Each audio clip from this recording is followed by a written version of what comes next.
India में ये situation है कि 18 से 35 साल के जो यंगस्टर्स है इसके नंबर्स दुनिया में सबसे ज्यादा इंडिया में है। और ये सब जो है ये क्या मांग रहे हैं? जॉब मांग रहे हैं। तो ना गवर्नमेंट के पास इतने जॉब है, ना कोई कंपनी के पास इतने जॉब है। तो जब आप बाहर जाओगे तो बहुत सारा कंपटीशन है जॉब के लिए, तो उस वक्त आपको वो स्किल चाहिए। लेकिन हम कहते हैं ना कि प्यास लगने के बाद कुआं नहीं खोदना चाहिए, कुआं खोदने का काम पहले से ही शुरू करना चाहिए। तो ये जो सेशन यहां पे अरेंज किया है इसकी वजह यह है, सबसे पहले क्या है कि आपको ये कहां से आ रहा है ये जान लीजिए, ये बहुत इंपॉर्टेंट है। ये वर्ड्स आप बाहर से भी सुनेंगे, कॉन्फिडेंस वगैरह वगैरह, ठीक है। लेकिन महाराष्ट्र चैंबर ऑफ कॉमर्स ये क्या है? एक एसोसिएशन है। Maharashtra chamber of commerce, industry and agriculture MACCIA की शुरुआत 1927 में हुई। इस ऑर्गेनाइजेशन का मेन रोल है गवर्नमेंट ऑफ महाराष्ट्र को पॉलिसीज सजेस्ट करना जिसकी वजह से स्टेट की ट्रेड और इंडस्ट्रियल डेवलपमेंट हो। इस ऑर्गेनाइजेशन के 2900 से भी ज़्यादा डायरेक्ट मेंबर्स हैं जो एक large, medium scale and small scale industries, traders, agriculturist, professionals, इस टाइप के लोग हैं। चैम्बर ऑफ कॉमर्स का MOU है झंझाऊ सिटी इन साउथ कोरिया जो कि एक ऑटोमोबाइल हब है। अर्जेंटीना काउंसलेट भी चैम्बर ऑफ कॉमर्स के साथ एक MOU बना रही है जो बायलैटरल ट्रेड बढ़ाने के ऊपर काम करेगा। चैम्बर को council of great lake governors के एक डेलीगेशन ने विजिट किया था जो कि अमेरिका के 8 राज्यों को रिप्रेजेंट करती थी for bilateral trade increase in business. Chamber के डायरेक्ट मेंबर एसोसिएशंस जो है उनमें से कुछ है chamber of Marathwada industries and agriculture, Marathwada Udyog Mandal, Ambad industries association Nashik, Thane manufacturers association. इस तरह से 200 से भी ज़्यादा एसोसिएशन चैम्बर के मेंबर हैं। के डायरेक्ट मेंबर कंपनीज जो है उनके नाम है Crompton and Greaves, Kokuyo Camlin, Kirloskar pneumatic company limited, applied innovation and technology group Aurangabad, Thorat milk products private limited Sangamner, reliable autotech private limited Ambad, या 2000 से भी ज़्यादा अलग अलग कंपनीज और businessman. Jawaharlal Nehru port trust Mumbai में जो है वो अभी जल्दी ही दुनिया के 10 टॉप पोर्ट्स में से एक बनेगा। तो उस एरिया की डेवलपमेंट के लिए सिडको ने एक वर्किंग कमेटी बनाई है, उस पे चैम्बर ऑफ कॉमर्स के 3 मेंबर्स हैं जो इनपुट्स देते हैं। चैम्बर ऑफ कॉमर्स की डायरेक्ट एफर्ट्स की वजह से कार्गो हब डेवलप हो रहा है औरंगाबाद रीजन में, औरंगाबाद और जालना के बीच। चैम्बर ऑफ कॉमर्स की वजह से कोकण रीजन में बिजनेस एक्टिविटीज़ डेवलप करने के लिए एफर्ट्स बहुत फलदायी हुए हैं। और at the same time chamber of commerce educational institutes के साथ भी रेगुलरली काम करता है ताकि इंडस्ट्री के इनपुट स्टूडेंट्स और स्टाफ तक पहुंचे। महाराष्ट्र चैम्बर ऑफ कॉमर्स, और ये जो है इतने सालों का इनका क्या है, हिस्ट्री है, ठीक है। और पूरे महाराष्ट्र में ईच एंड एवरी डिस्ट्रिक्ट में ये पेनिट्रेट हो चुकी है।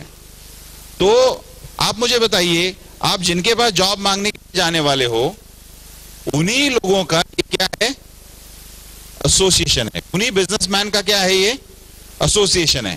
तो थॉट क्या था कि अगर बिजनेसमैन जिनको ये मैन पावर चाहिए, जिनको एम्प्लॉय चाहिए, वही अगर बताते हैं कि हमको किस टाइप के लोग चाहिए, तो उसी टाइप के इंसान आप बन सकते नहीं बन सकते। इस तरह से चैम्बर ऑफ कॉमर्स जो एक वेल्थ क्रिएटर है, जो एक इंडस्ट्री क्रिएटर है, इस तरह के लोगों का एसोसिएशन है, वो क्या सोचता है वेल्थ क्रिएशन के बारे में। आइडियली चैम्बर ऑफ कॉमर्स ये सोचती है कि wealth creation should be through productivity, यानी लोगों के प्रोडक्टिविटी के थ्रू वेल्थ क्रिएट होनी चाहिए, स्पेक्युलेटिव नहीं। और प्रोडक्टिव काम होने के लिए मैन पावर जो एजुकेशनल इंस्टीट्यूट्स में से बाहर आता है वो सिंसियर होना चाहिए, प्रोडक्टिविटी के ऊपर फोकस्ड होना चाहिए। तो आइए इंडस्ट्री से सुनते हैं अभी का मैन पावर कैसा है, what is their feeling about it. आता गरज काय आहे, अर्जन्सी काय आहे, त्याचे मी तुम्हाला फक्त काही स्टॅटिस्टिक्स सांगेल। नॅशनल एम्प्लॉयमेंट सर्वे झालाय 2013 मध्ये, जुना नाही, 2013 मध्ये झालाय। Of the 60,000 students that those who were tested, 47% were not employable in any sector. जानेवारीचा इंडिया स्किल्स रिपोर्ट 2014 चा आहे, त्यामध्ये आले की about only 35% of 1 lakh students were skilled enough to take up jobs.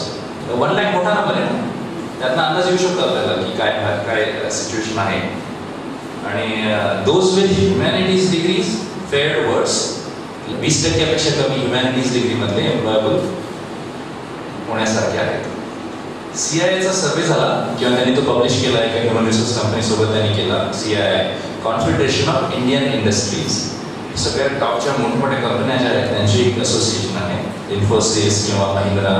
सर्वे झालं तर त्यातले सांगितलं त्यांनी की जे कोणी स्टुडंट्स आहेत इंडियामधले त्यातले 34% फक्त रोजगारक्षम आहेत.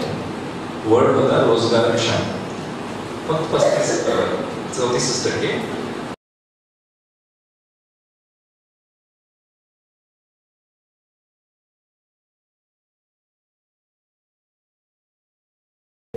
आताच सगळ्यांनी बोलताना सांगितलं की इंजिनिअरिंग हायर करण्याऐवजी, म्हणजे त्यांनी एक विप्रोचा एक डेटा बोलले होते, त्यात एक महत्वाची गोष्ट मला सांगायची ती फॅक्ट आहे की आजच्या घडीला आयटी इंडस्ट्रीमध्ये असू दे किंवा कुठेही असू दे, now industry is hiring BSc graduate rather than engineering graduate.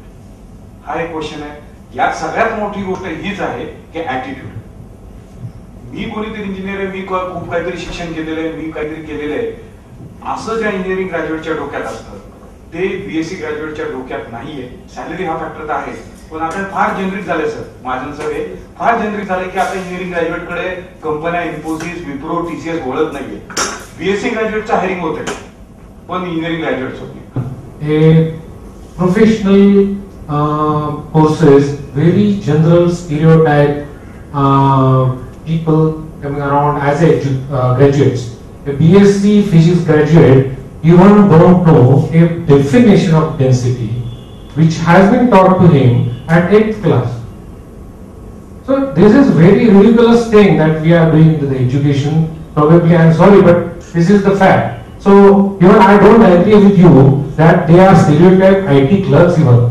Because that, if that stereotype IT clerk is defined somewhere, then they will be somewhere like IT clerks. They are not. So there is huge gap between what we as a life skill development in whether we are doing the business or employing the people require and what we actually get, because it's the education is for sake of getting the degree or getting yourself literate. That's all. नौकरी की हालत ये है कि जो companies है बाहर market में, जो कंपनीज है वो उसको हमको 3 महीने 6 महीने ट्रेनिंग देना पड़ती है, उनको बहुत सारी चीजें सिखानी पड़ती है और वो सिखाने में हमारा बहुत सारा समय और बहुत सारा पैसा वेस्ट जाता है. तो हमें ऐसे स्टूडेंट्स चाहिए जिनके पास ये skill, soft skill, interpersonal skill, life skill already उनके पास है. ऐसे स्टूडेंट्स हमें चाहिए. और ये स्किल नहीं होने के वजह से कंपनी बहुत सारे स्टूडेंट्स को जॉब नहीं देती है, रिफ्यूज करती है. आपको अगर बुरा नहीं लगे तो मैं उनके वर्ड्स में आपको बताना चाहता हूं. मैं एक महाराष्ट्र चैम्बर ऑफ कॉमर्स का एक सेशन अटेंड कर रहा था मुंबई में. वहां पे बहुत सारे बिजनेसमैन थे और ये सेशन को समीर दुधगावकर इन्होंने ही कंडक्ट करवाया था. और ये सेशन था एटीट्यूड के ऊपर कि एटीट्यूड कैसे होना चाहिए स्टूडेंट्स का. तो उसमें एक बहुत बड़े बिजनेसमैन थे, बहुत बड़ी इंडस्ट्री उनकी. उन्होंने कहा कि हमारे पास जो स्टूडेंट्स आते हैं उनके पास ये सब स्किल नहीं होते हैं, ठीक है. और उन्होंने बोला कि मैं सॉफ्टली बता रहा हूं, अगर मुझे परमिट किया जाए कि मैं सच्चाई बोलूं तो मैं बताऊंगा कि दे आर यूजलेस. क्या बोला उन्होंने? ओके. तो आप जब बाहर जाओगे तो आने वाले समय में, I come from the background of IT and we have been connected with more than 100 middle level and type 2 and type 3 companies and even multinational companies. Basically freshers are most of the freshers are confused. They don't know what they want in their career, whether they go for the skills or for the career or the money. So always they look and they give the priority for the money. Whatever the company and whether the skill sets are not there in the company matching to them, still they have been giving the much salary, they opt for that. So basically we need to give them the background why they have to choose the companies in their priorities. Maharashtra statistics सांगतो तुम्हाला. Institute of chemical technology, त्याचे voice chancellor आहेत doctor Ganpati Yadav. तर त्यांच्यातर्फे DTने एक committee स्थापन केली होती, department of technical एज्युकेशनने, की काय नेमकं सिच्युएशन आहे, वॅकन्सीज का राहत आहेत. जे आपण बोलतो ना की इंजिनिअरिंग कॉलेजला ॲडमिशन्स होत नाही आहेत, वॅकन्सीज राहत आहेत, 1.5 लाख सीट्स आहेत, 50,000 येतच नाही, 1 लाख ॲडमिशन घेतात. पण त्यांनी त्याचा अनालिसिस केली की का होते. 255 डिप्लोमा इन्स्टिट्यूट्स आहेत ज्याच्यामध्ये 35% जास्त वॅकन्सीज आहेत. त्या रिपोर्टचं 35व्या पेजला म्हणणं आहे की इनइफेक्टिव्ह टीचिंग लर्निंग मेथड्स त्याच्यामुळे होते. Perceived quality of education is bad leading to attendance issues. Insular attitude of management of institutes contributes to problems. जे लोक मॅनेजमेंटमध्ये असतात ना, आमच्यासारखे नाही पण जे बाकीच्या संस्थेतले मॅनेजमेंटमधले लोक असतात, majority of them they have a insular attitude. त्यांना काही फारसं घेणं नाही क्वालिटी ऑफ एज्युकेशनबद्दल, असं त्या रिपोर्टमध्ये म्हटलं गेलेलं आहे. सपोर्ट जर फीससाठीच असेल तरच विद्यार्थी त्यात ॲडमिशन घेतो. जर फीसला असिस्टंट देत नसेल गव्हर्नमेंट तर तो कोर्सेसमध्ये ॲडमिशन घेतच नाही. पैसे तुम्ही फ्रीमध्ये शिकवत असाल तरच मी शिकेन, नाही तर मला नाही शिकायचं, असं थोडंसं ॲटिट्यूड. अशा बऱ्याचशा गोष्टी आहेत. आणि असं एक पण म्हणलं की नवीन जे टीचर्स बनतात ते स्टुडंट्स जस्ट डिग्री पासआउट झालेले त्यांना हायर केलं जातं नॉर्म्स सॅटिस्फाय होण्यासाठी. आणि मग ते काय त्यांचं काही पॅशन नसल्यामुळे टीचिंगमध्ये ते काही नीट टीच नाही करत आणि त्याच्यामुळे तो कंपाऊंडिंग इफेक्ट होतो, स्टुडंट्सवर निगेटिव्ह इम्पॅक्ट होतो आणि स्टुडंट्सची लाईफ खराब होते. आणि in case of placements many students fail in communication skills. Hence communication skills and other soft skills should be part of the syllabus including course of ethics and professionalism. Educational stats तो हमने देखे, अभी और कुछ alarming stats देखते हैं. Government of India ने एक रिपोर्ट निकाला था कि आईआईटीज में स्टूडेंट्स क्यों सुसाइड करते हैं. तो majority of the issues were personal problems, relationship problems. National crime reports bureau वाला रिपोर्ट है जिसमें ऐसा कहा गया है कि crime by the educated people are on the rise. ये क्यों हो रहा है. टॉप कंपनीज जो है वो वाइट कॉलर क्राइम्स की वजह से सफ़र होते हैं. बहुत सारे मेजर इश्यूज हो रहे हैं जिसका रीज़न ये होता है कि सारे के सारे साइकोलॉजिकल इश्यूज है which is result of mismanagement of thoughts which is a bad attitude.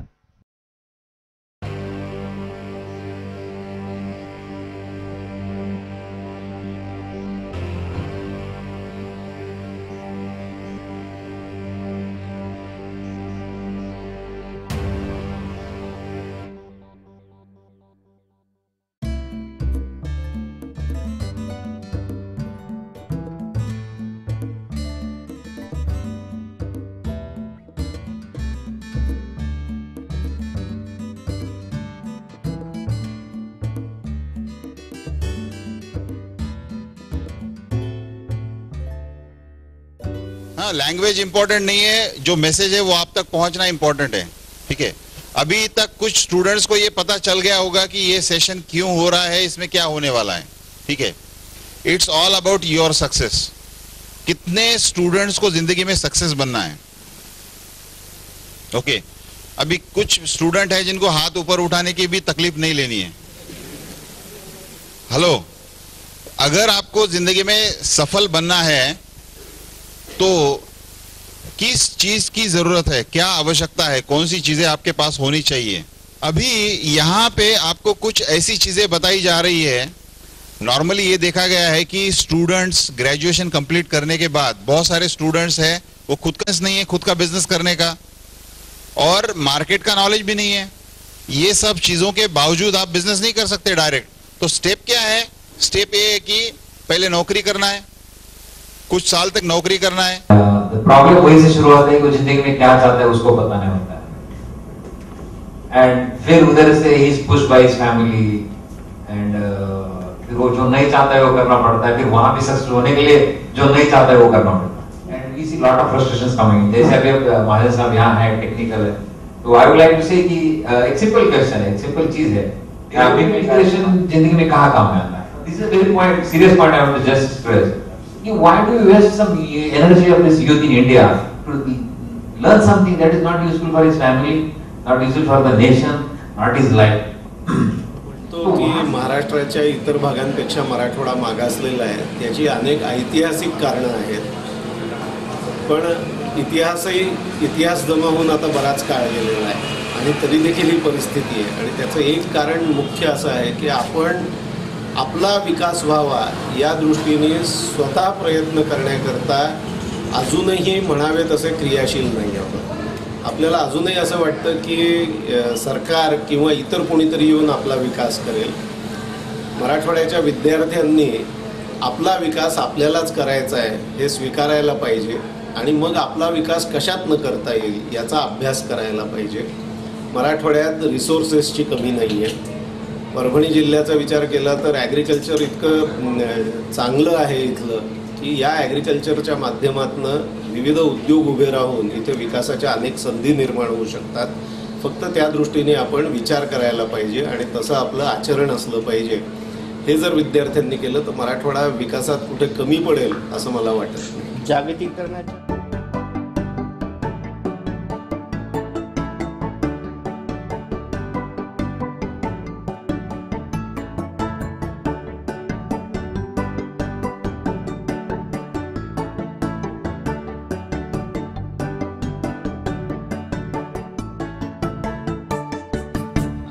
वाक्य मी तुम्हाला काही सांगितलं. पण हे जे चाललेले बरेचसे रिपोर्ट त्याने सजेस्ट पण केले आहेत. So that's what we thought की बरेच इश्यूज आहेत आणि then especially I saw it and I realise that chamber can contribute. So I requested chamber की आपण why don't we get associated with billing institute which are serious. आम्हाला माहिती आहे actually आमचा अनुभव आहे ना.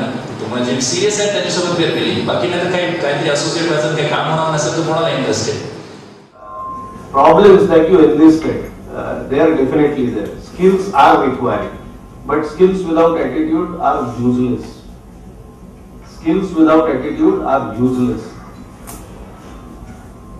If you do not have the right attitude, you may be highly skilled, you may be very intelligent. It doesn't help the organization. It doesn't help the organization. And it is said that Indians are best as individuals. But when it comes to team, they are the worst. The only reason why we are worst, if you are best as individuals, then that means you have best possible skills. But worst as team members because you have worst possible attitude. Maharashtra chamber of कॉमर्सचे व्यावसायिक Nanded university स्टुडंट्सना येऊन शिकवणार. काय काय शिकवणार तर attitude, communication skills, stage courage, spoken English, values, personal interviews, group discussions कसे face करावेत.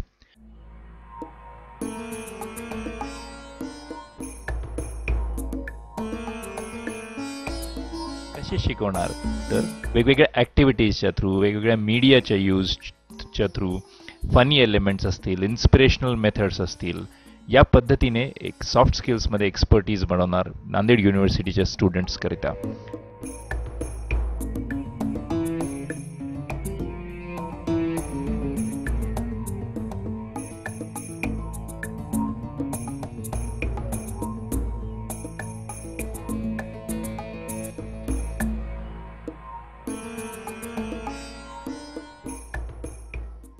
असे म्हणले जाते इंटरनल ग्रोथ झाल्यानंतरच एक्सटर्नल ग्रोथ होते.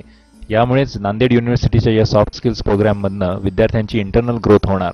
मग नेक्स्ट इयरला असा प्लॅन आहे की त्यांना इंडस्ट्रीमध्ये एंटरप्रेन्योरशिप काय असते या स्वरूपाचं ट्रेनिंग दिलं जाईल आणि त्यानंतर थर्ड इयरला इंडस्ट्रीमध्ये जाऊन एम्प्लॉयबल कसे असावे, काम कसे करावे या स्वरूपाचं ट्रेनिंग असेल.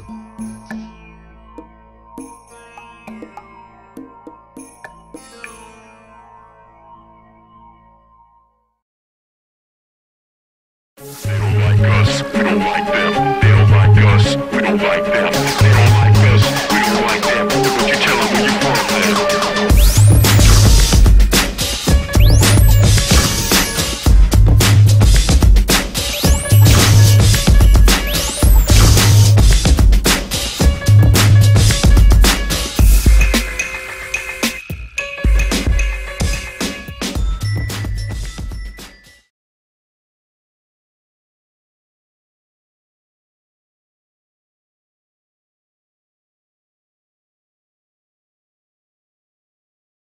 जे 12वीच्या मुलांनी डायरेक्ट बोलले होते त्याच्यामुळे माझ्यामध्ये पण कॉन्फिडन्स निर्माण झाला आहे की मी पण बोलू शकते, मी का नाही बोलू शकत. येथे या 5 सेक्शनमुळे माझ्यामध्ये कॉन्फिडन्स निर्माण झाला आहे व मी इतके दिवस जे माझ्या ध्येयापासून भरकटत होते की म्हणजे मला काही येतच नाही, मला काही जमत नाही असं जे म्हणत होते, परंतु आता असं वाटत आहे की मी ते काही पण जे ठरवले ते करू शकते.